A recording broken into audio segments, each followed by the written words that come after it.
ब्रह्मोलोए सौवसाहुणम् अर्हन्त सिद्ध साहु तिदयं ज्ञानं सर्वधर्माणां जैनं जयतु शासनं जैनं जयतु शासनं मंगलमय मंगलकरण वीतराग विज्ञान नमो ताहि जाते भय अरहंतादि महान करि मंगल करि हो महा ग्रंथ करण को काज जाते मिले समाज सब पावे निज पद निज पद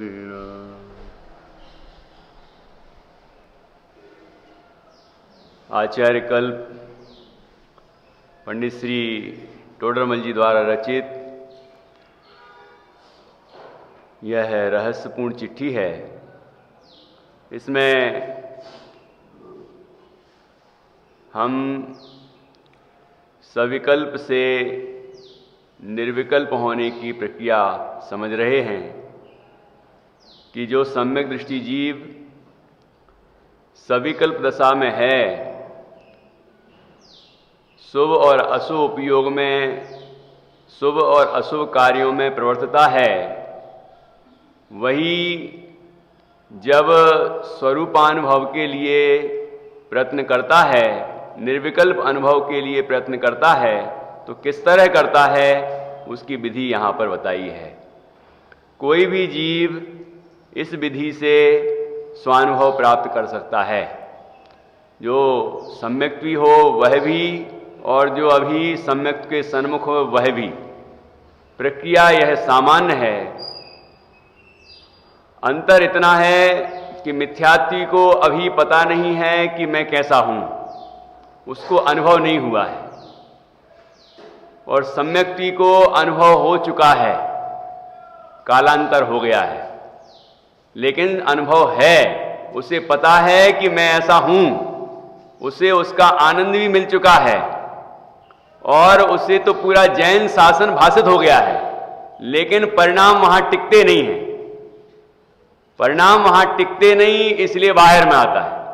बाहर में भी शुभोपयोग में रहने की कोशिश करता है, अर्थात भगवान जिनेंद्र के समागम में रहता, भगवान जिनेंद्र के दर्शनादिक रूप प्रवर्तन करता है, भगवान जिनेंद्र की पूजन, भक्ति, तीर्थ वंदना आदि, स्वाध्याय, चिंतन, मनन, ये एक तत्व सत्संग, तत्व चर्चा, इन सब कार्यों में प्रवर्तता है।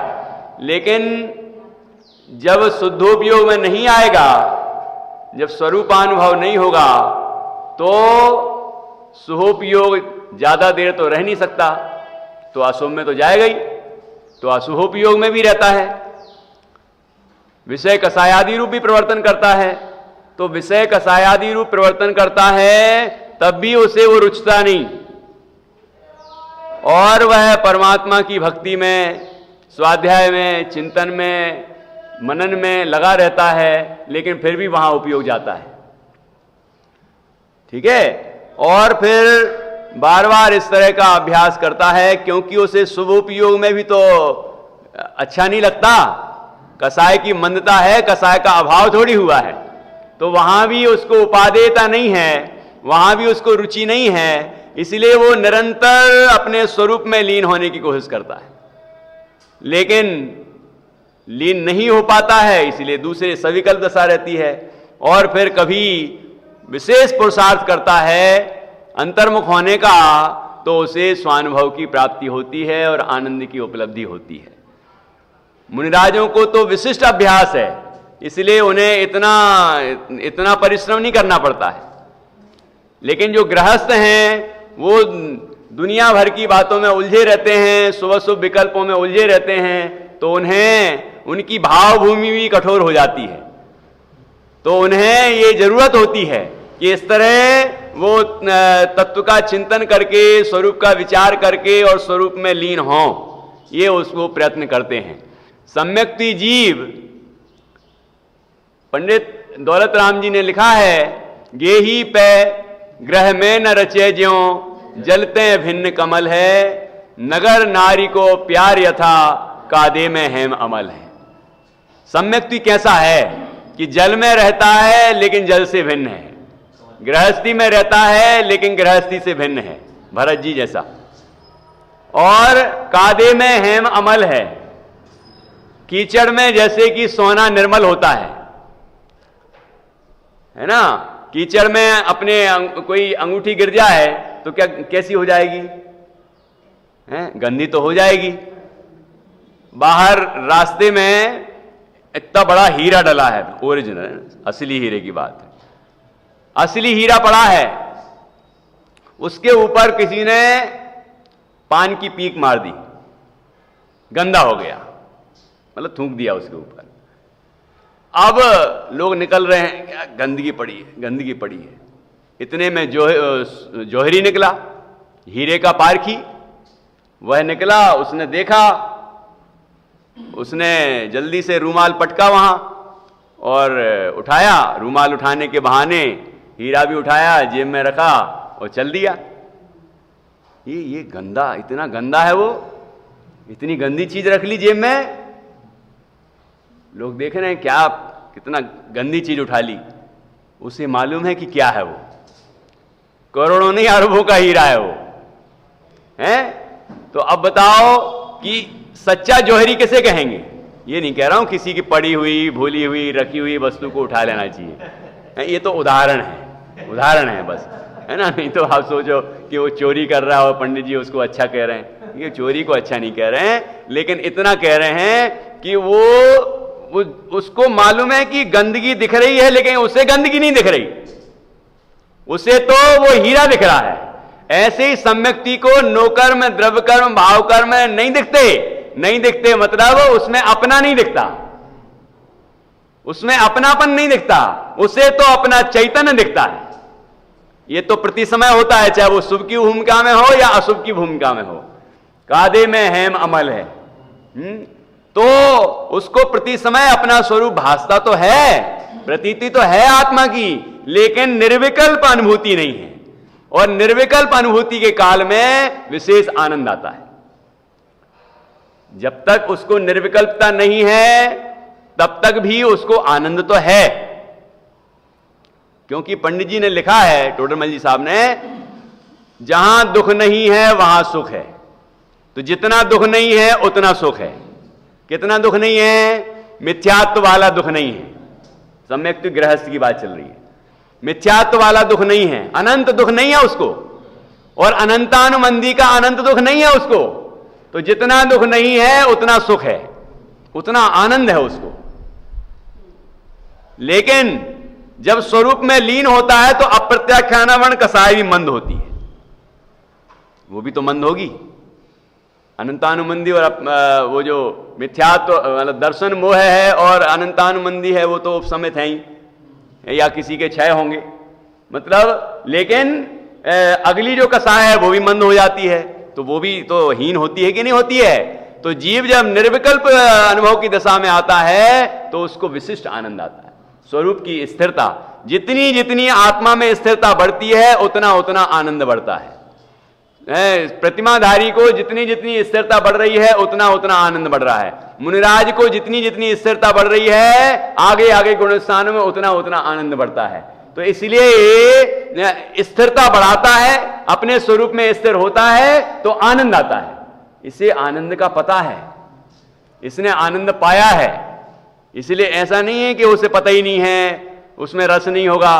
पूरी रुचि है, पूरा रस है, पूरा पुरुषार्थ है, लेकिन नहीं हो पाता। तो वो किसी दिन, इसलिए कदाचित लिखा, कदाचित ऐसा पुरुषार्थ करता है, विशेष करता तो रहता है, लेकिन कभी उपलब्धि हो कभी ना हो तो उससे हताश निराश नहीं होता, क्योंकि मैं तो पूरा का पूरा हूं, ये उसको अनुभव है, ये उसको प्रतीति है। लेकिन वह किसी दिन अभ्यास करता है इस तरह और फिर स्वसंवेदन ज्ञान प्रकट हो जाता है। निर्विकल्प अनुभव प्रकट हो जाता है। तो ऐसी दशा का वर्णन यहां पर किया है। क्या करता है वह? सविकल्प ही के द्वारा निर्विकल्प होने का विधान किया है, यहां पर बताया है। तो वही सम्यक्ति क्या करता है? कदाचित स्वरूप अनुभव के लिए उद्यम करता है। स्वरूप ध्यान को उद्यमी होता है, वहां पहले नंबर क्या करता है? वही हमें करना है, वही उसे करना है। करना काम यही है क्या कि प्रथम भेद विज्ञान स्वपर का करे। ये चिट्ठी याद हो जाना चाहिए, कम से कम इतनी प्रक्रिया तो अच्छे से याद हो जाए, क्योंकि टोडरमल जी ने लिखा है। मैं हर चीज के आगम के आधार आपको दे देता हूं।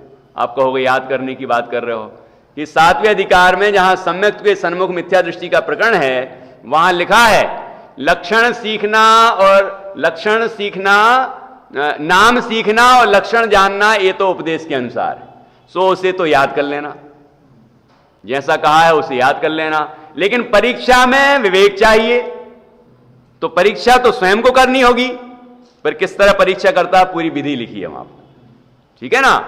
तो इस ऐसे यहां भी ये विधि अपन को याद करनी है अच्छी तरह से, और याद करके बार बार इसका प्रयोग करना है कि ऐसा करना है। ये स्टेप पहला, फिर दूसरा, फिर तीसरा। हम कहां पहुंचे अभी, कहां हमारी स्थिति है, तो ऐसे आगे बढ़ेंगे हम। इतनी सी प्रक्रिया, इतने तो अच्छी कंठस्थ हो जाना चाहिए कि वहां प्रथम भेद विज्ञान स्व पर का करे। अब पर कौन और स्व कौन? नो कर्म, द्रव्य कर्म, भाव कर्म से रहित केवल चैतन्य चमत्कार मात्र अपना स्वरूप जाने। क्या करे कि स्व पर का भेद विज्ञान करे। तो स्व कौन और पर कौन? तो नो कर्म, देह से लेकर जितने पदार्थ हैं वो मेरे नहीं, मैं नहीं, ये 12 भावनाओं के चिंतन के माध्यम से संसार, शरीर और भोगों से विरक्ति हो गई और स्वरूप की ओर उसकी परिणति ढलने लग गई। फिर जो द्रव्य कर्म है वो भी मेरे नहीं, उनसे मैं प्रभावित होता नहीं, उनका उदय आता है लेकिन आता होगा, मैं तो जानता हूं लेकिन उससे भिन्न नहीं रहता, उसका रस मेरे में नहीं आता। और जो विकार उत्पन्न होते हैं वो मेरा स्वभाव नहीं, उत्पन्न हुए हैं लेकिन वो मेरे में नहीं हुए, क्योंकि मैं तो त्रैकालिक तत्व हूं और वो एक समय की पर्याय है, वो मैं नहीं हूं। ऐसे उन सारे विकारों से भिन्न अपने को शुद्ध चैतन्य जानता है। क्रोधादि क्रोधादि में है और उपयोग उपयोग में है। ऐसा अपने को उपयोग स्वरूप, ज्ञान स्वरूप, चैतन्य स्वरूप अनुभव करता है, ऐसा अपने स्वरूप का निर्णय करता है। अब देखिए ये प्रक्रिया किस तरह अंतर की ओर ढल रही है। पहले ये नहीं लिखा कि स्व कौन और फिर पर कौन, क्योंकि स्व पर भेद विज्ञान में पर लिखना चाहिए ना पहले, कि नहीं, कि पहले पर लिखा कि नो कर्म, द्रव्य कर्म, भाव कर्म से रहित केवल चैतन्य चमत्कार मात्र अपना स्वरूप जाने। तो कहां आ गया? अपने स्वरूप की तरफ, क्योंकि अगले में पश्चात में तो ये पर का विचार ही छूट जाएगा और केवल स्वात्म विचार रहेगा, ठीक है ना।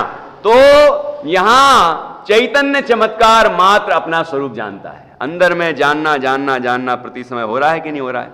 महसूस तो होता होगा कि अंदर में जानना ही जानना हो रहा है और कुछ नहीं हो रहा है। जब अंतर की तरफ देखेंगे तो यह महसूस होगा। बाहर ही देखते रहेंगे और बहिर्मुख विचार करते रहेंगे, याद भी कर लेंगे तो भी नहीं होगा। ये अंतर की ओर देखने से ही होगा। ये अंदर मतलब जो हो रहा है उसका निर्णय करना है कि हाँ ऐसा हो रहा है।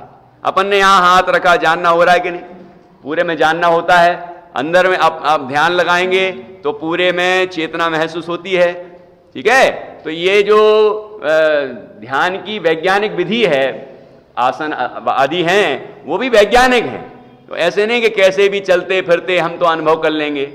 एक बार गुरुदेव श्री का प्रवचन चल रहा था, हम कलकत्ता में थे, तो वो उस प्रवचन में ये आया कि मुनिराज की बात अलग है कि वो चलते फिरते स्वरूप में लीन हो जाते हैं, चलते फिरते आहार करते क्षण में अंतर्मुख होते हैं, क्षण में बाहर आते हैं, क्षण में अंतर्मुख होते हैं, क्षण में बाहर आते हैं। लेकिन जिस जीव को अभी अनुभव नहीं है गृहस्थ, वो ऐसे ही नहीं चलते फिरते कर लेता है। जो प्रथम अनुभव होता है जीव को, प्रतीति तो बनी रह सकती बाद में, लेकिन जो निर्विकल्प अनुभव होता है उसके लिए वह विधि पूर्वक बैठ के या खड़े होकर एकांत में अपने स्वरूप का विचार करता है, जो यहां विधि बताई है। इस तरह विचार करता है और अंतर्मुख होने का अभ्यास करता है, उसे अपने स्वरूप का निर्णय होता है और ऐसा महसूस होता है कि हां मैं चैतन्य रूप हूं। अभी अनुभव नहीं हुआ तो भी निर्णय हो जाता है, क्योंकि हो रहा है ना अंदर में जानना। लक्षण तो प्रसिद्धि है, लक्षण का निर्णय तो हो ही जाता है ना। लक्षण का निर्णय हो गया कि हां मैं चैतन्य रूप हूं, और उस चैतन्य जो हो रहा है, जो प्रति समय जानना हो रहा है, उसमें ही अपने जानने को, अपने उपयोग को टिकाता है और वहीं अपने उपयोग को लगाता है। तो प्रति समय जानना जानना जानना जानना जानना जानना जानना मात्र अनुभव में आ जाता है, उसको निर्विकल्प अनुभव प्राप्त हो जाता है। फिर प्रतीति अंतर्मुहूर्त में छूट भी सकती है, औपसमयिक सम्यक तो अंतर्मुहूर्त में छूट जाता है ना। तो फिर खुमारी रहेगी, याद रहेगी कि ऐसा अनुभव हुआ था, ऐसा आनंद आया था। आनंद तो अपने में ही है, पर में है ही नहीं। सम्यक तो भले ही छूट जाए उसका, लेकिन उसको ये भाषित तो हुआ है ना। तो उस तरह की, जैसे कि अपन लोग कोई व्यंजन खाते हैं तो डकार आती है तो उसी का स्वाद आता है कि नहीं आता है, तो वो तो आएगा उसको, भले ही उसको सम्यक तो छूट गया हो। और कोई जीव चाहे उसमें सम्यक दृष्टि हो जाए तो उसका सम्यक तो कायम रह सकता है। तो इस तरह की स्थितियां बनती हैं। तो यहां कह रहे हैं कि ऐसे नोकर्म, द्रव्यकर्म, भावकर्म से रहित केवल चैतन्य चमत्कार मात्र अपना स्वरूप जाने। मात्र का मतलब है कि नोकर्म, द्रव्यकर्म, भावकर्म नहीं, गुण भेद नहीं, पर्याय भेद नहीं, ठीक है ना, लेकिन अनंत गुण, अनंत धर्म, अनंत शक्ति से संपन्न अभेद, सबका अभेद एक चैतन्य तत्व, समस्त भेद गर्भित हैं जिसमें, ऐसा चैतन्य भाव, वो पारिणामिक भाव है, वह उस तत्व का अंतर में निर्णय करता है। ठीक है, केवल चैतन्य चमत्कार मात्र अपना स्वरूप जाने। ये चमत्कार क्यों लिखते हैं? चैतन्य चमत्कार है, ये चमत्कार क्या है? इसमें क्या चमत्कार है? जैसे कि सोनागिर का नाम तो सुने ही आप लोग, तो खूब जाते रहते हैं। सोनागिर जी, सोनागिर नाम क्यों पड़ा है? इसके पीछे भी कहानी है। क्या हुआ था कि शुभचंद्र और भर्तृहरि नाम के दो भाई थे। संक्षेप में ही सुनाऊंगा आपको, मूल प्रयोजन की बात उसमें से निकलेगी। तो वो दोनों भाई थे, दोनों राजकुमार थे, लेकिन पिताजी के जाने के बाद उनके चाचा जी ने पूरा राज्य हथिया लिया और इनको मारने की योजना बनाई। किसी विश्वस्त ने उनको सूचित कर दिया और वो दोनों भाई वहां से राज्य से निकल गए सुरक्षित। और उन्हें संसार से वैराग्य भी हुआ कि देखो, धन संपदा के लिए जो चाचा अपने बच्चा समझता था हमें, जो हमें अपने बच्चे बच्चे कहता था, आज वो राज्य के लिए हमें मारने के लिए तैयार है। धिक्कार है ऐसे संसार को, ऐसे भोगों को धिक्कार है। इस तरह संसार से विरक्त हुए और उन्होंने साधना करने की सोची। अब दोनों जंगल में पहुंचे तो भटक गए और दोनों की दिशाएं बदल गईं। तो यहां शुभचंद्र जो थे वो तो दिगंबर मुनिराज के पास पहुंच गए, भाग गए अपना अपना, है कि नहीं। वो आचार्य, दिगंबर आचार्य के पास पहुंचे और उनकी मुद्रा को देखा और अत्यंत प्रभावित हुए और उन्हें समझ में आया, देखो इनके पास ना धन है, ना संपदा है, ना वैभव है, लेकिन कितने आनंदित हैं, कितने आनंदित हैं, ये परम शांत मुद्रा दिख रही है। उनने वहीं बैठ गए और हाथ जोड़ लिए और जैसे ही मुनिराज का ध्यान पूर्ण हुआ, बाहर को देखा तो शुभचंद्र बोले, हे मुनिवर, मुझे भी आप जैनेश्वरी दीक्षा प्रदान कीजिए। और उन्होंने पात्र जानकर उनको दीक्षा दे दी। वो दिगंबर मुनिराज हो गए, आत्म साधना करने लगे, महान साधना की। कई प्रकार से रिद्धियां भी प्रकट हो जाती हैं मुनिराजों को साधना के बल से। तो लेकिन उन पर ध्यान नहीं देते वो, और अपने स्वरूप की साधना करते रहे और आनंद लेते रहे। यहां भर्तृहरि का क्या हुआ? भर्तृहरि कोई तापसी के पास पहुंच गए। तापसी होते पंचाग्नि तप करने वाले हैं, उनके पास पहुंच गए तो उनने उनको देखा, उनसे प्रभावित हो गए और वहां उनके तापसी बन गए। तापसी बन गए, उनने कहा कि हम तुम्हें सोना बनाने की विधि सिखाएंगे, कोई रसायन बताएंगे, सिखाएंगे बनाना, उस रसायन से तुम सोना बना सकोगे। तो उसको आकर्षण आने लगा, वाया हमारा राज्य चला गया, लेकिन हम सोना बना बना के इससे बड़ा राज्य तैयार करेंगे। हैं तो रसायन बनाने की विधि सीखी और सीख के रसायन, उस रसायन से वो लोहे से सोना बनाते गए बनाते गए बनाते गए, बहुत सारा सोना हो गया। अब उनने सोचा कि अब मैंने विधि सीख ली है, सोना भी बन गया है, अब मैं अपने भाई को ढूंढता हूं और भाई को ढूंढ के फिर उसके बाद फिर हम लोग राज्य बनाएंगे अपना, और उसके बाद फिर आराम से रहेंगे दोनों भाई। भाई की याद आई, भाई को खोजने लगे, खोजते खोजते खोजते खोजते एक बार उनके भाई मिल गए। वो ध्यान में लीन थे, नग्न दिगंबर। कहते ये देखो नंगा है अभी, इसके पास तो बेचारे के पास कपड़े भी नहीं हैं। ऐसा बोल रहे, मन में सोच रहे हैं, इसके पास तो कपड़े भी नहीं बचे, कैसी दुर्दशा हो गई है। देखो देखो, शुभचंद्र ने उन आचार्य को देखा था, मुनिराज को देखा था, तो उनको क्या लगा था? देखिए, सोच सोच में अंतर है और जीव की पात्रता में अंतर है, और जीव की होनहार नहीं आई है, भली होनहार नहीं है अभी। देखो क्या सोच रहा है, वैसी दशा इनकी है, लेकिन सोच क्या रहा है। उनने सोचा अरे इनके पास कुछ नहीं है, लेकिन कितनी आनंद मुद्रा है, कितना आनंद आ रहा है इनको। और ये क्या सोच रहे हैं कि देखो कुछ भी नहीं है इनके पास, हैं कैसे रह गए ये, इनके पास तो कुछ नहीं है, मेरे पास तो देखो कितना, इतनी बड़ी विधि है और मेरे पास कितना सोना है।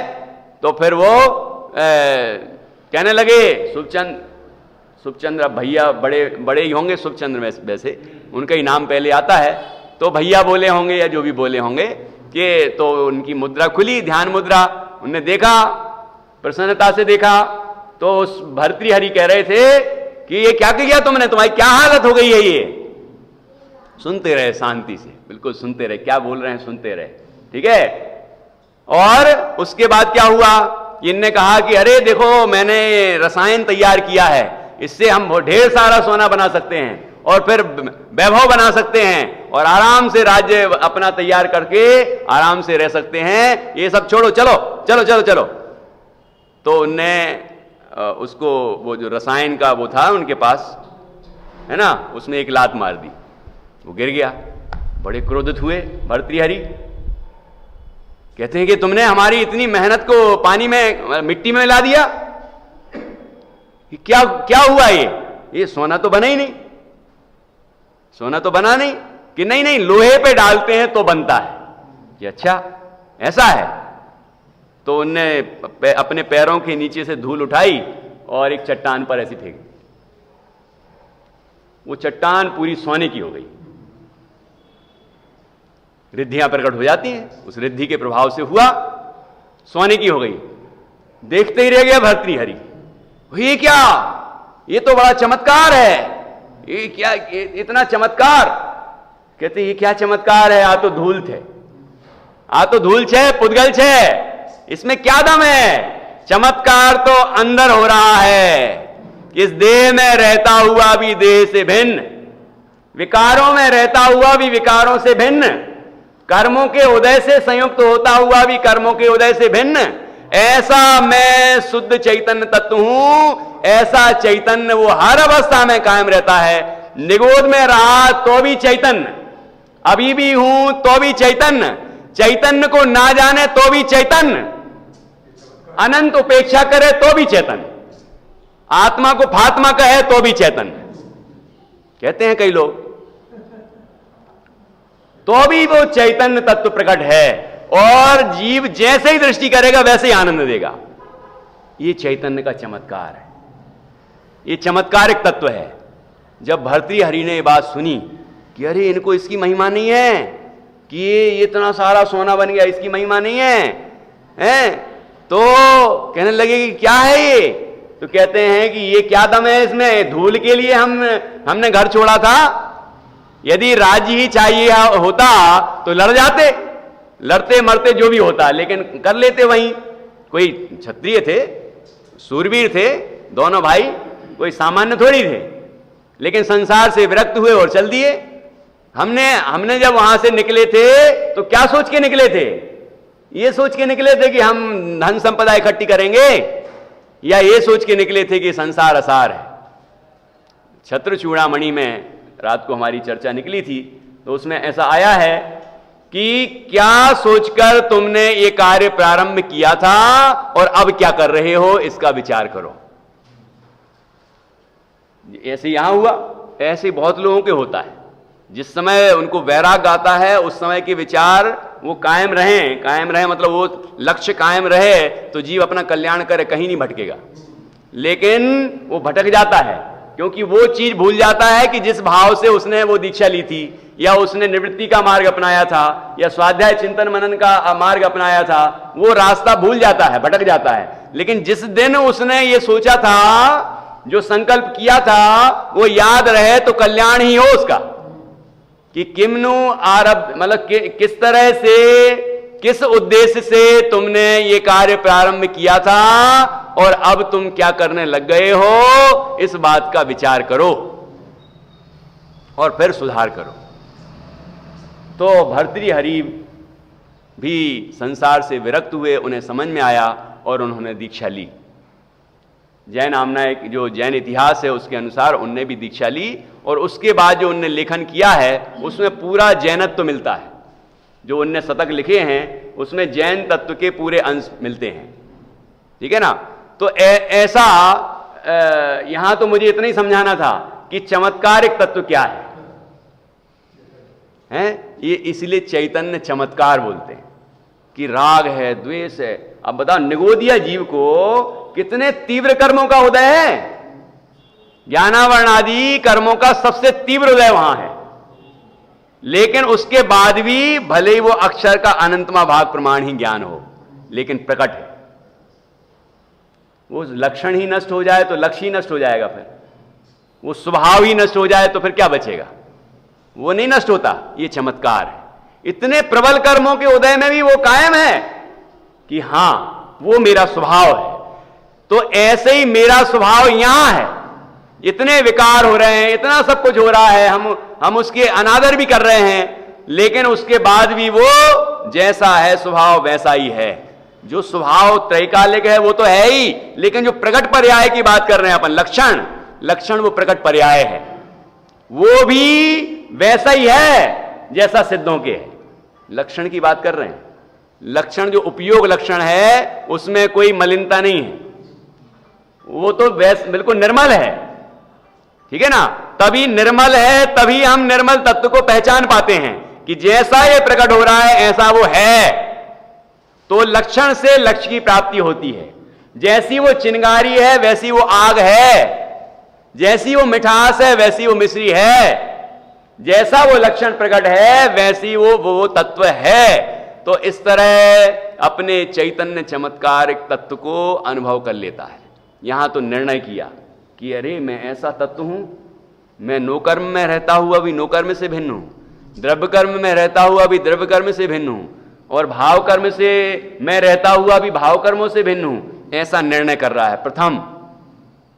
प्रथम ये निर्णय चल रहा है, इस तरह का विचार चल रहा है, ठीक है ना। अब कहां मिलेगा? अंदर में जाने पर वो चित्र तो ऐसा बनाते हैं, नो कर्म का चित्र बनाया, फिर द्रव्य कर्म का उसके अंदर, फिर भाव कर्म का उसके अंदर, फिर आत्मा का चित्र बनता है। तो आत्मा इतने अंदर होगा। और बहनश्री के वचनामृत में आता है तो लोग ऐसा समझते हैं कि ऊंढे ऊंढे चले जाओ, अंदर ही अंदर, अंदर ही अंदर चले जाओ तो आत्मा अनुभव में आता है। इसका मतलब ये है क्या? ये अंदर अंदर अंदर अंदर चले जाओ, क्या अर्थ है कि ये नोकर्म से दृष्टि हटाओ, द्रव्य कर्म यही है, ये नोकर्म भी यही है, द्रव्य कर्म भी यही है, और भाव कर्म भी यही है। जहां आत्मा है वहीं ये है, लेकिन आत्मा इनसे जुदा है। समझना ये है, कोई क्षेत्र की अपेक्षा अंदर अंदर चले जाओ बात नहीं है, ये भाव की अपेक्षा बात है कि इनका स्वभाव न्यारा और इसका स्वभाव न्यारा, कि नोकर्म रूप नहीं होता द्रव्य कर्म रूप नहीं होता, भाव कर्म रूप नहीं होता, वहीं रहता हुआ भी इन रूप नहीं होता, वो तो अपने चैतन्य रूप रहता है। ऐसा चमत्कारिक चैतन्य स्वभाव है हमारा। ऐसा चैतन्य चमत्कार मात्र अपना स्वरूप जाने, केवल चैतन्य चमत्कार मात्र अपना स्वरूप जाने, ऐसा है अपना चैतन्य। अब चैतन्य स्वभाव उसको ख्याल में आने लगा कि मैं ऐसा चैतन्य तत्व हूं, ये अंदर में जानना हो रहा है, ये मैं हूं।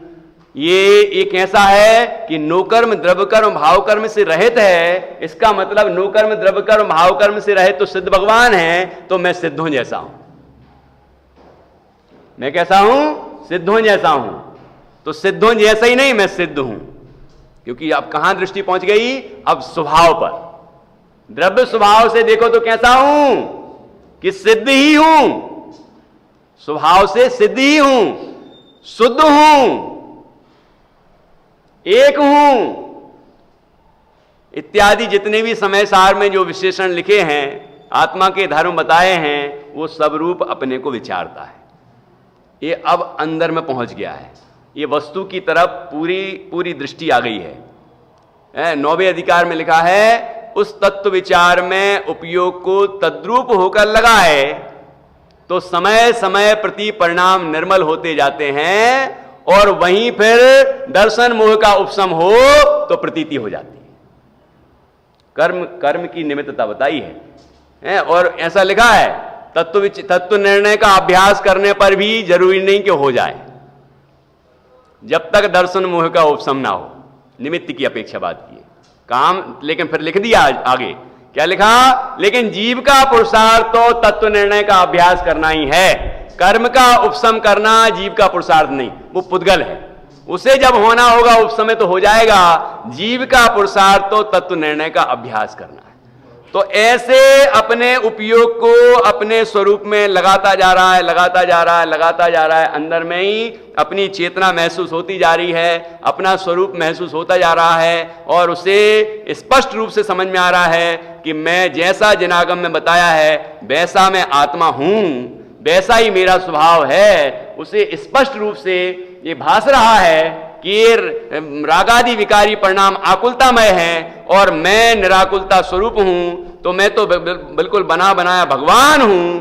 तो ऐसा अपने में अहम बुद्धि धरता है कि मैं सिद्ध हूं, अहमिक को खलु शुद्धो निम्मो नाण दंसन समग्गो तम मिठिदो तच्चित्तो सव्वे एदे खयम नेमी।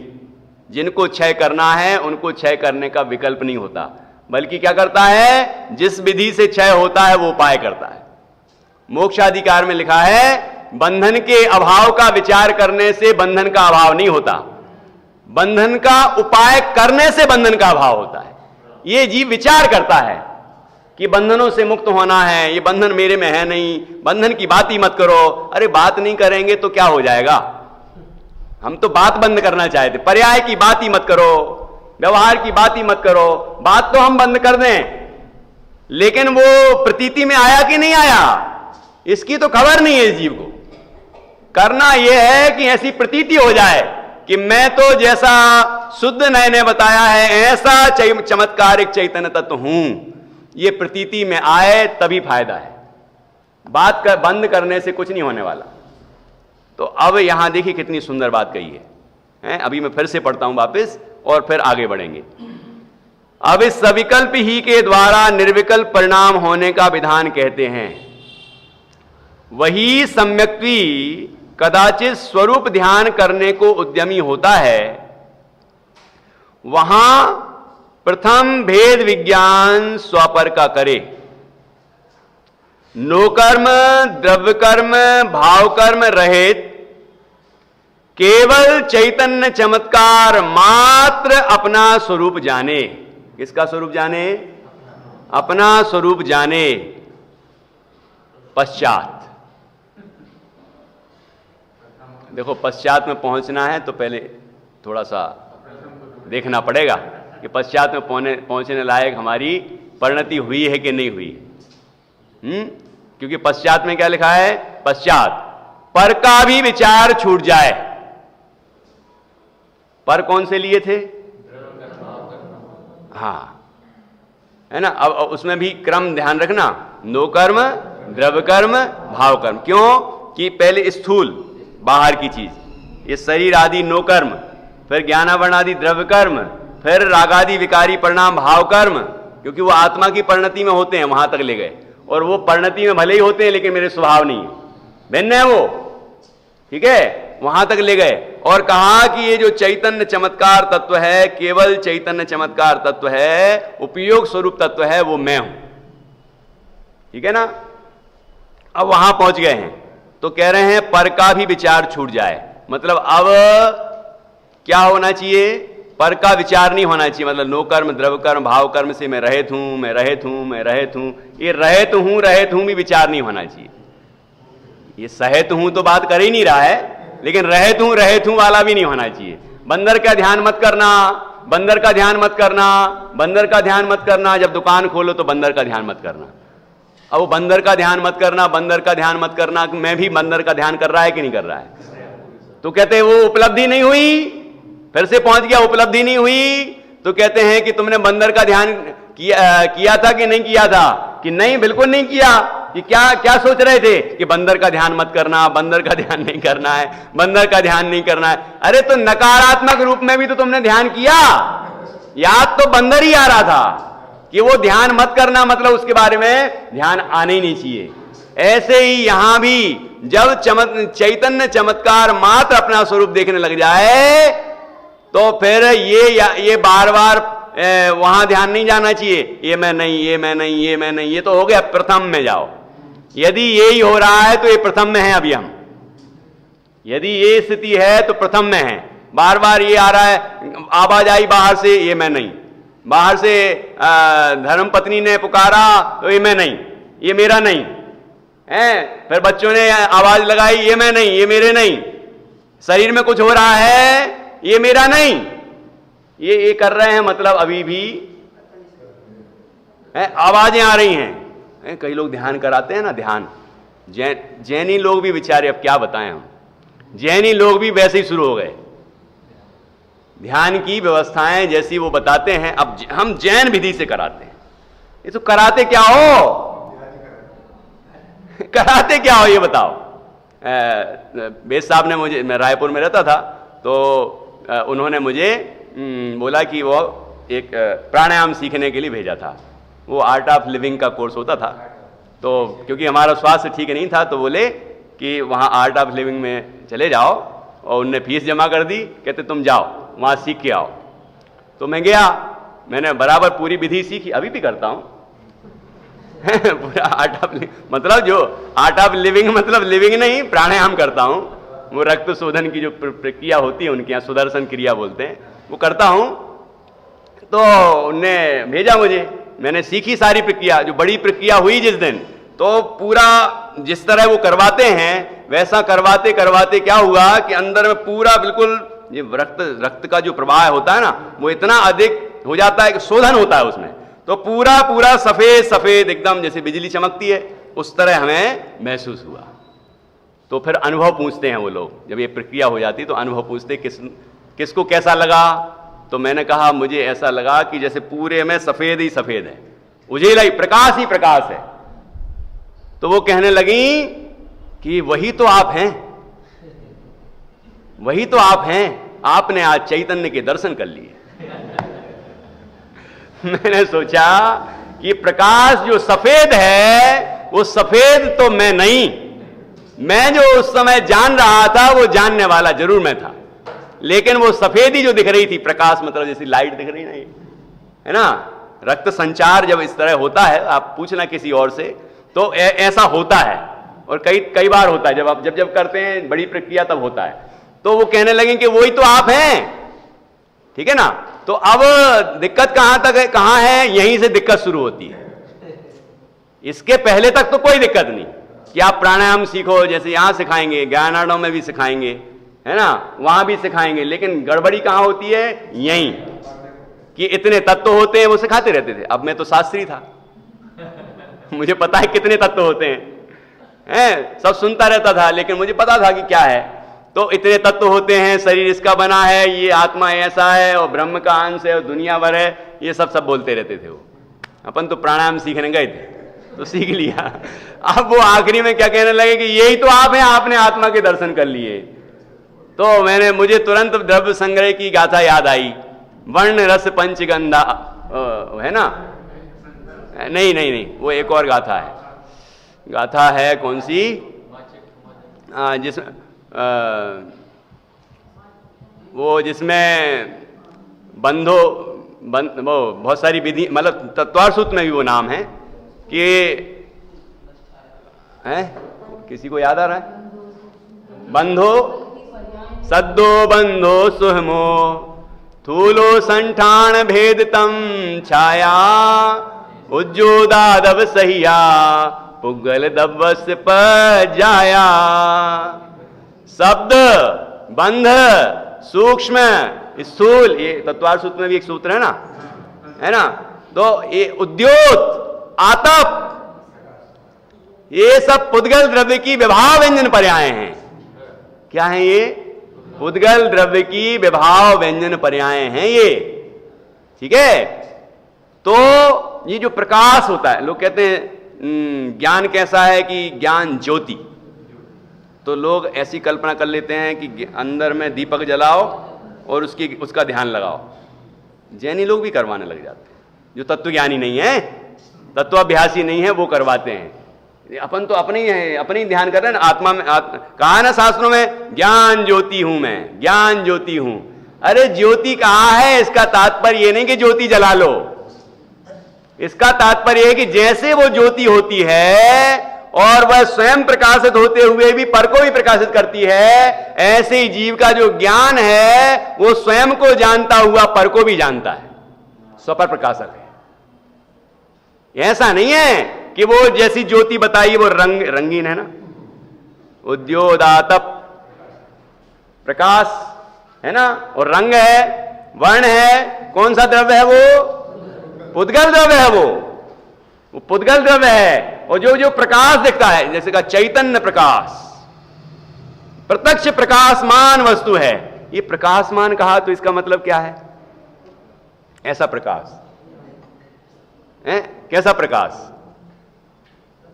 ज्ञान प्रकाश, ज्ञान को प्रकाश के समान कहा है, उदाहरण है वो ज्ञान सूर्य।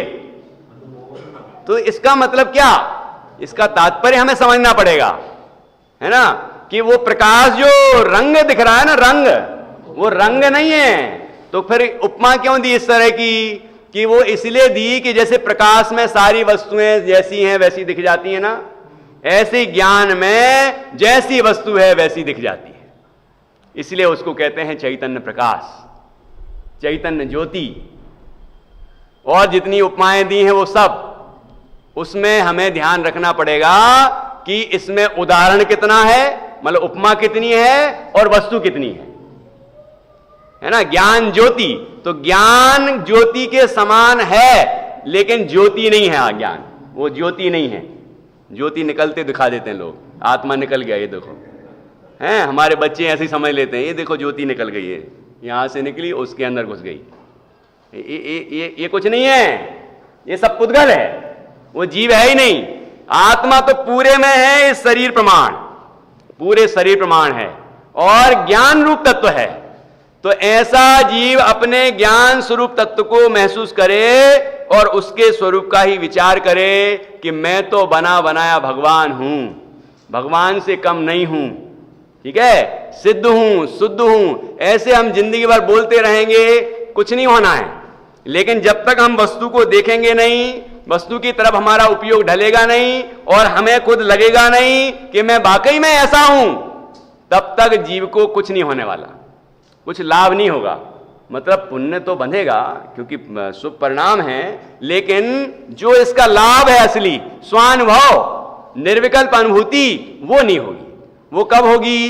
जब हम अंदर में बैठ के ध्यान करेंगे, बैठें शांति से एकांत में और इस विधि से अंतर में विचार करें और देखें कि अंदर में कोई महसूस हो रहा है कि नहीं। दुख भी लगे, जैसे पद्मासन लगाते हैं तो पद्मासन में फिर थोड़ी तकलीफ सी होती है ना, नासा दृष्टि करते हैं तो तकलीफ सी होती है कि नहीं होती है, वो सब होगा, लेकिन उससे कोई दिक्कत नहीं है। उससे क्या है, ये उपयोग की एकाग्रता होती है, ठीक है। नासा दृष्टि करेंगे तो जागृत अवस्था रहेगी, और आपको देखना है कि चेतना भी महसूस होगी। तो चेतना जो महसूस होगी वो चेतना ही मैं हूं। ना आंखें मैं हूं, ना खुली आंखें मैं हूं, ना बंद आंखें मैं हूं, मैं तो जानने वाला तत्व हूं। इस तरह जानने वाले तत्व को अपना स्वरूप जानेंगे, ऐसा अभ्यास करें। जब जब जब समय आप अपने हिसाब से निकाल लें और ऐसा अभ्यास करेंगे तो उपलब्धि होगी। तो ये समझ में आ गया कि ये क्या चीज है, और फिर आगे जो उसका फल मिलने वाला है वो भी आएगा। क्या हुआ कि पश्चात पर का भी विचार छूट जाए। अब नो कर्म, द्रव्य कर्म, भाव कर्म का विचार छूट गया कि ये मैं नहीं, ये मैं नहीं, ये मैं नहीं, ये मैं नहीं, ये बात नहीं आएगी। अब क्या आएगी कि केवल स्वात्म विचार ही रहता है, कि अपने आत्मा का ही मात्र विचार रहता है। जो निश्चय किया है ना कि ये मैं हूं, ठीक है, निर्णय हुआ है कि जो मैं हूं, उसका ही विचार करता है। उसमें विचार करने के लिए क्या है? आत्मा में क्या है? ज्ञान मात्र है आत्मा तो, ज्ञान मात्र है आत्मा तो। लेकिन ज्ञान मात्र भाव में अनंत शक्तियां उछलती हैं, आत्मा में अनंत वैभव है। यही तो जीव को खबर नहीं है। उसे लगता बाहर में विचार करने के लिए तो बहुत गेय हैं, बहुत चीजें हैं, आत्मा में क्या है? क्योंकि अंदर गया नहीं ना जीव, तो इसलिए लगता है कि अंदर क्या है। ठीक है, पढ़ा भले ही होगा लेकिन अंदर गया नहीं, मतलब अंदर अपनी वस्तु को देख के ऐसा सोचता नहीं कि मैं जीवत्व शक्ति, दृष्टि शक्ति, चिति शक्ति, दृष्टि शक्ति, ज्ञान शक्ति आदि ऐसी शक्तियों रूप हूं, ऐसी शक्तियां हैं मेरे अंदर। मैं जीवत्व शक्ति से संपन्न हूं, मैं चिति शक्ति से संपन्न हूं, मैं दृष्टि शक्ति से संपन्न हूं, है उनका भाव उसको भाषित है। तो वो इस तरह अपने स्वरूप का निर्णय करेगा, अपने स्वरूप में अहम बुद्धि धरेगा। ठीक है, मैं ज्ञान रूप हूं, दर्शन रूप हूं, चारित्र रूप हूं, ऐसे अनंत गुण रूप हूं, लेकिन इनके भेद रूप नहीं, ऐसा अभेद अखंड एक शुद्ध चैतन्य मात्र हूं। ऐसा, यहां भेद की बात नहीं कही आगे, क्योंकि भेद का विचार तो कर आया। अब मात्र कह दिया ना तो भेदों का भी निषेध, पर्याय का भी निषेध। ठीक है, अब आगे बढ़ा है, केवल स्वात्म विचार ही रहता है, वहां अनेक प्रकार निज स्वरूप में अहम बुद्धि धरता है। क्या लिखा है यहां? अब इतना विस्तार से तो लिख नहीं सकते, नहीं तो पूरा समय सार आ जाएगा। उस समय सार पर आधारित या उससे प्रेरित जितने भी ग्रंथ होंगे सब आ जाएंगे यहां। कितना लिखे आचार्य पंडित जी? तो उनने इतना ही लिख दिया, वहां अनेक प्रकार निज स्वरूप में अहम बुद्धि धरता है। अनेक प्रकार से शक्तियों का विचार करके, गुणों का विचार करके, धर्मों का विचार करके, अस्ति नास्ति आदि जितने धर्म हैं उनके विचार करके, और अपनी तरफ ढलता है, अपनी तरफ ढलता है, बार बार अपनी तरफ ही रहता है। ठीक है, ऐसा स्वात्म विचार रहता है और अपने में निज स्वरूप में अहम बुद्धि धरता है। किसने, किसके स्वरूप में? निज स्वरूप में अहम बुद्धि धरता है। अहम बुद्धि अभी तक किसमें अहम बुद्धि है ना? पर में, पर्याय में अहम बुद्धि है। अब किसमें अहम बुद्धि धरता है? कि निज में, अपने में। क्योंकि अहम बुद्धि जब तक अपने में नहीं आएगी तब तक पर से अहम बुद्धि कैसे छूटेगी? ठीक है ना? तो अब जैसे ही अपने में अहम बुद्धि आएगी वैसे ही पर में अहम बुद्धि छूटेगी। समकाल है दोनों का, एक काल में ही ये काम होता है, एक समय में ही दोनों काम होते हैं कि पर में अपनापन छूटता है, अपने में अपनापन आता है, या अपने में अपनापन आता है और पर में अपनापन छूटता है। मिथ्यात्व का व्यय होता है और सम्यक्त्व का उत्पाद होता है। ठीक है, जैसे कि प्रकाश जैसे ही होता है अंधकार नहीं होता है, जैसा थोड़ी जाता हुआ दिखता है, जा रहा है।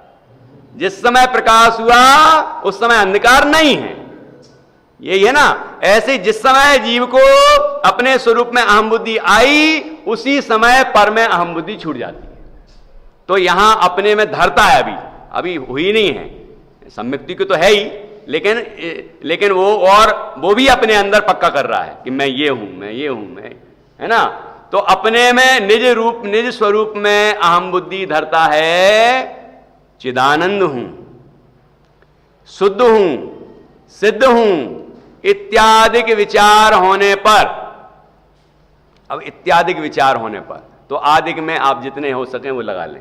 समय सार जी में जितने कहे होंगे सब लगा लें कि अपने आत्मा को क्या क्या बोला है, और परमात्मा प्रकाश जी आदि ग्रंथों में कितना क्या क्या बोला है, और भी ग्रंथों में अध्यात्म में क्या क्या बताया है आत्मा का स्वरूप कि कैसा हूं मैं? चिदानंद हूं, चैतन्य और आनंद का ही बना हूं, चिदानंद हूं। हाँ, ठीक है। और शुद्ध हूं, ये खुद कर रहा है। और ये कोई बोलता जा रहा है और सब लोग सुन रहे हैं, ऐसे बैठे हैं, और सामायिक पूरी हो गई, सामायिक पूरी हो गई। हम तो सुबह 5 बजे हम लोग सब सामायिक करते हैं। अरे कम से कम सामायिक तो मत कहो, उसको करो, लेकिन सामायिक तो मत कहो। सामायिक तो निजी प्रक्रिया है, व्यक्तिगत प्रक्रिया है वो कोई सामूहिक प्रक्रिया नहीं। सब बैठे हो कोई बात नहीं, लेकिन वो जो भी होगा उस जीव के अंदर वो खुद व्यक्तिगत ही होगा। मतलब जब तक वो अपने अंदर वो अहम बुद्धि नहीं धरेगा तब तक अहम बुद्धि नहीं आएगी, किसी के बोलने से नहीं आएगी। इसलिए तो मैंने कहा याद कर लेना ही विधि, कि किसी दूसरे की जरूरत ना पड़े, कि कोई बोल रहा है या टेप रिकॉर्डर चल रहा है या कुछ चल रहा है, उसकी जरूरत ना पड़े, ये खुद प्रक्रिया करे। क्योंकि यहां तो इत्यादि लिखा, फिर इत्यादि में क्या समझेंगे? वो हमने जितना अध्यात्म पढ़ा है आज तक, गुरुदेव से जितना हमने सीखा है, वो सारा हम यहां प्रयोग कर देंगे कि मैं कैसा हूं परमात्मा छू, ये सब आ जाएगा। एम नक्की कर, है ना? तो ऐसा नक्की करना है। ये जब अहम बुद्धि धरता है तो निर्णय होता है, हाँ मैं ऐसा हूं, हाँ मैं ऐसा हूं, ऐसा होता है। और ऐसा होने पर जब उसको लगने लग जाता है कि मैं ऐसा ही हूं, तो क्या होता है फिर? इत्यादि विचार होने पर सहज ही आनंद तरंग उठती है, रोमांच हो जाता है, रोमांच हो आता है। क्या होता है? सहज ही आनंद तरंग उठती है। जैसे कि बच्चे जो मिष्ठान्न उनको पसंद होता है, वो मिष्ठान्न बन जाए घर में तो उसको देखते ही कैसे चाहक उठते हैं।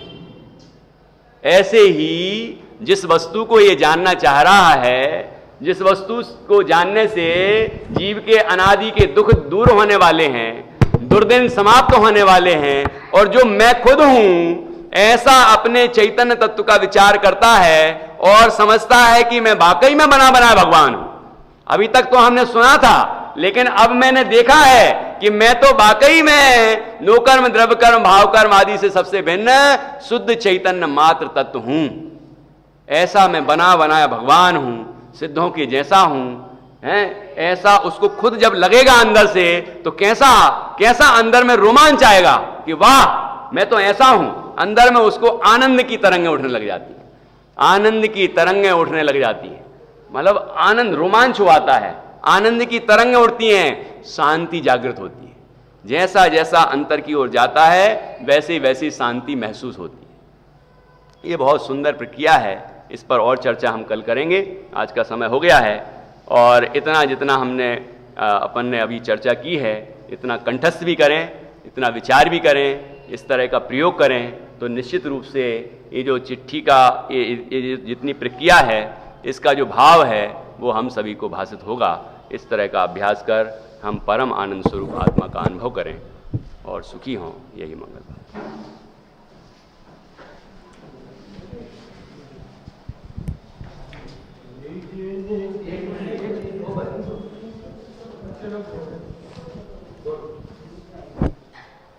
अरे जिया जग धोखे की टाटी, अरे जिया जग धोखे की टाटी, झूठे उद्यम लोग करत हैं, झूठे उद्यम लोग करत हैं, जामे निश दिन घाटी, अरे जिया जग धोखे की टाटी, अरे जिया जग धोखे की टाटी, जान